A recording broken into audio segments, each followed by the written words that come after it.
Louvado seja nosso Senhor Jesus Cristo. Quem é pai e mãe aqui vai concordar com o que eu estou dizendo agora. Quando a gente tem um filho, nós temos o desejo muito grande que o nosso filho seja a pessoa mais abençoada, a melhor pessoa que o nosso filho consiga ser. É verdade ou não, pessoal? Então, nós queremos que os nossos filhos sejam grandes, sejam virtuosos, tenham força, tenham alegria, sejam pessoas boas.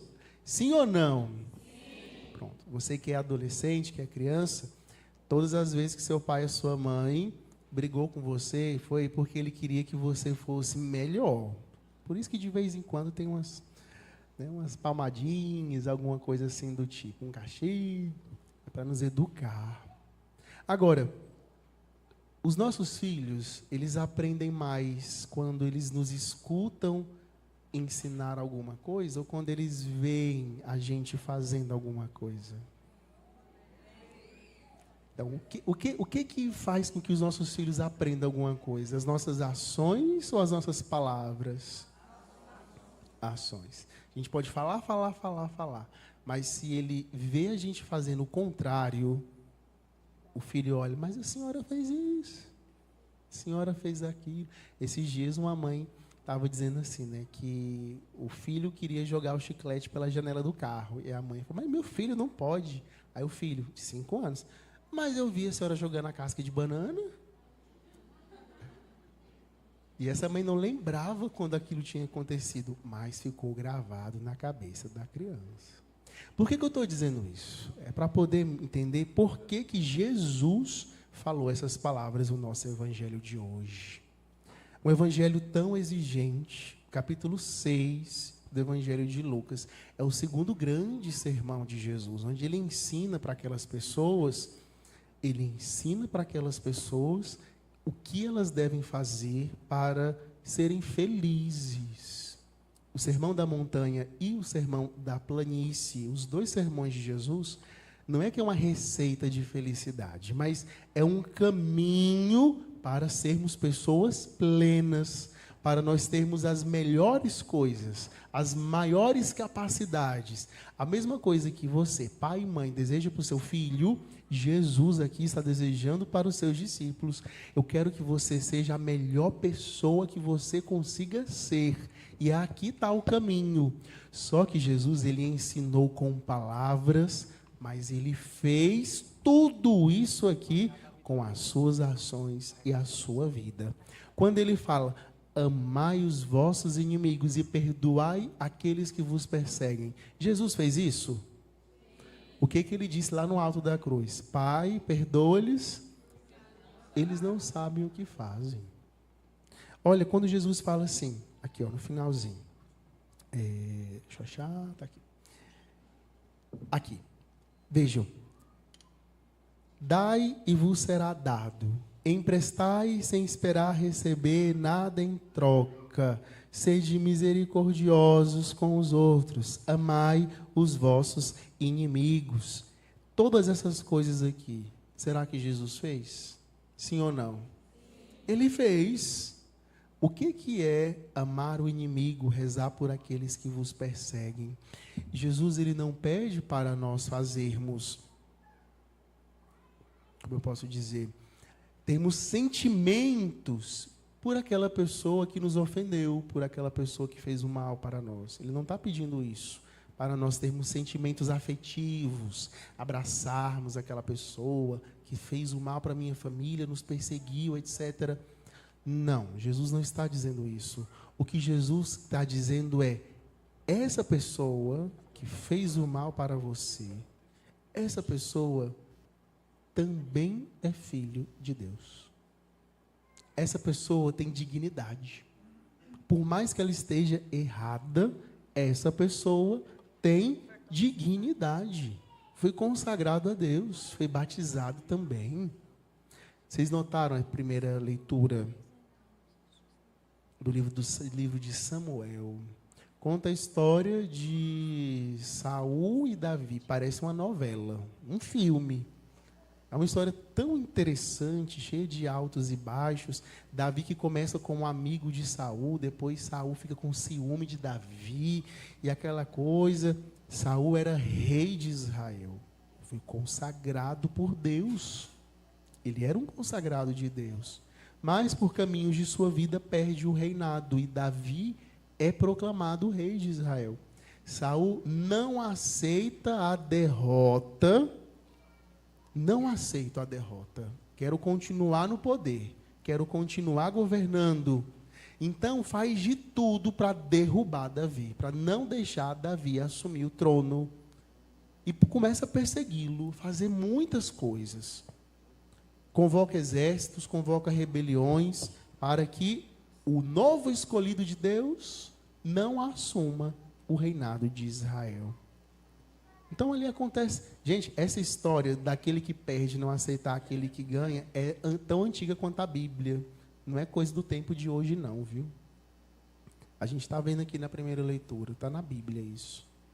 Mas olha o que acontece, a pessoa que, Saul, enche o coração de amargura, de raiva e de ódio contra Davi, faz coisas horríveis contra ele. Davi tinha todo o direito de, ao estar na presença de Saul, como nós ouvimos aqui, ele se infiltrou no acampamento do inimigo e ele poderia tê-lo matado ali mesmo e acabado com isso. Ou seja, se eu matar ele agora, eu estou certo, ele está errado, eu vou ter a minha vingança e agora eu vou ter a minha paz, vou poder governar tranquilo. Mas não, Davi disse para o seu companheiro, não tocarei no ungido do Senhor. Ele foi consagrado a Deus. Ele tem dignidade. Ele não merece morrer. Pelas minhas mãos, não. E ali ele sai. E ali Deus o justifica e Deus o honra. Saul depois se arrepende do seu pecado contra Davi e deixa-o reinar. Vejam, não é a justiça das nossas mãos que fará com que a paz entre em nosso coração. Davi naquele momento amou o inimigo dele. Permitiu que ele vivesse, deu a ele o perdão. Ou seja, tirou a cadeia que o ligava ao seu inimigo. E o perdão é isso. Amar o inimigo é isso. Respeitar a dignidade da pessoa, por mais que eu esteja certo e ele esteja errado, e dar o meu perdão, libertá-lo de mim. Porque enquanto eu nutro raiva, rancor, ódio e vingança contra essas pessoas, eu estarei ligado a essas pessoas. E essas pessoas estarão escravizadas dentro da minha alma. E isso é exatamente o contrário do que Jesus fez. Amai os vossos inimigos. E depois Jesus também fala, emprestai sem esperar nada em troca. O que é emprestar sem esperar nada em troca? É dar. É dar, eu empresto, não sei se eu vou receber. Se eu receber de volta, ok. Mas o que Jesus está dizendo aqui não é um empréstimo material. Jesus está falando de uma coisa muito mais profunda. O que foi que Jesus nos deu para cada um de nós, sem esperar nada em troca? A própria vida. Ele fez isso. Ele se entregou por cada um de nós. Por quê? Não porque nós merecemos, mas porque Ele é bom. Jesus é bom. Ele é misericordioso, paciente, compassivo. Não nos trata segundo as nossas faltas. Não nos trata segundo os nossos merecimentos. Cantamos no Salmo 102. Já imaginou se Jesus te desse exatamente o que você merece? Onde você estaria? Eita, até arrepia, né? Escutar um negócio desse. Para pensar um pouco. Nossa, eu já tive tantas escolhas que talvez não foram tão boas. Falei tantas coisas sem pensar. Já nutri sentimentos ruins no meu coração. Talvez eu não fui honesto. Talvez eu não fui companheiro, não fui leal, fui mesquinho, egoísta. Quantas coisas a gente vai descobrindo dentro do nosso coração? Quantos homens terrenos, homens naturais temos dentro de nós? Para dizer o que São Paulo falou na leitura da carta aos Coríntios. Quanto ligados ao chão nós estamos. Se Deus fosse dar o que nós merecemos, meu Pai amado, ainda bem que não acontece assim. Ele não nos trata como exigem as nossas faltas. Porque Ele é indulgente, favorável, paciente, bondoso e compassivo. E é isso que Jesus está pedindo para você também ser. Ele não nos tratou como nós merecíamos. E essa é a linguagem do amor. Eu sei que na nossa vivência familiar, agora vamos voltar para a nossa casa. Eu estava falando de pessoas externas. Agora, dentro da nossa casa, nós costumamos ser muito duros uns com os outros, muito rigorosos. Falta um pouco de carinho dentro dos nossos lares. Somos ríspidos com os de dentro, amorosos com os de fora. Está errado isso. Nós não defendemos os nossos.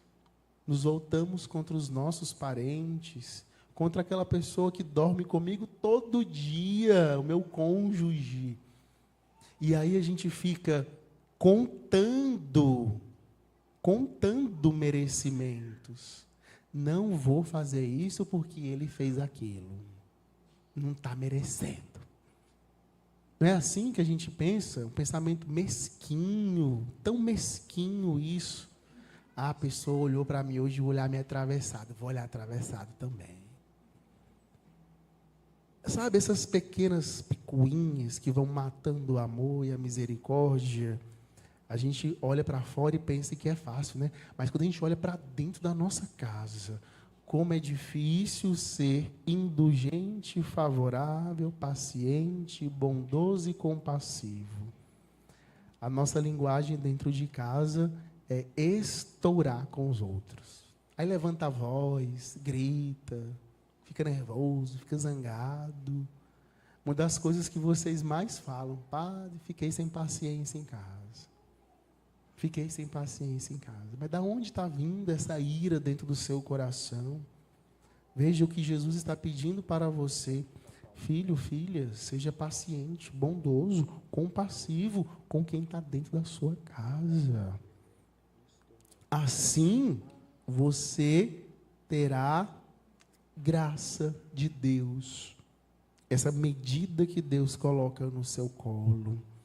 Veja, essa recompensa que Deus dá àqueles que o imitam.